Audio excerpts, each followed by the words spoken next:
Je suis Corinne Lecoq, avocate fiscaliste, cabinet KBRC Horatio.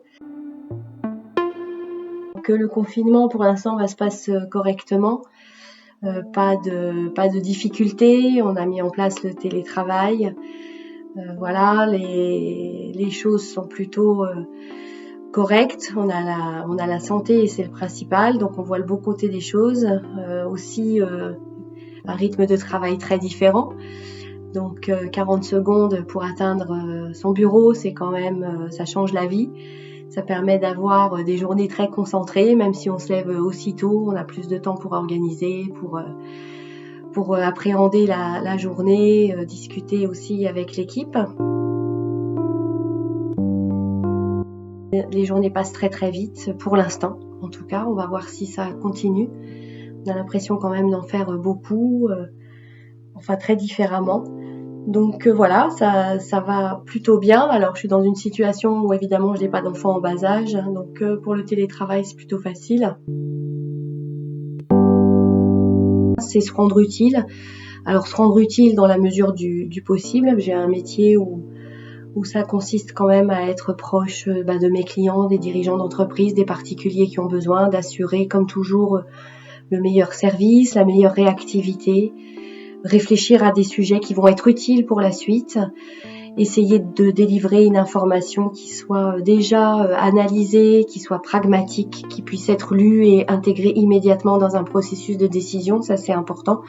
Et puis rassurer, donner aussi les éléments d'information, notamment qui concernent le fonctionnement de l'administration fiscale, pour que les gens puissent comprendre un petit peu comment tout ça fonctionne pendant cette période transitoire, neutralisée de crise sanitaire, se tenir au courant évidemment de tout ce qui se passe, et puis voilà, et puis soutenir ceux qui ont besoin d'être soutenus et faire attention à ce que l'on fait. Moi, ce que je constate, c'est qu'il y a un seul virus pour des êtres humains partout sur la Terre, donc c'est à peu près les mêmes données pour tout le monde. On a à peu près autant de politiques différentes qui sont menées que de pays touchés, donc ça m'interpelle beaucoup, mais voilà, donc j'espère que à la sortie de cette expérience, il y aura une belle initiative de gouvernance plus approfondie et appropriée sur le plan européen et international pour gérer ce type d'événement, certainement qui se reproduira sous cette forme ou une autre. Je pense qu'aujourd'hui, il faut être prêt à changer les choses, à changer le mode de vie du jour au lendemain, à prendre des mesures puisque on vit dans une dimension qui n'est plus la dimension de sa ville ou de son village, ni même de son pays.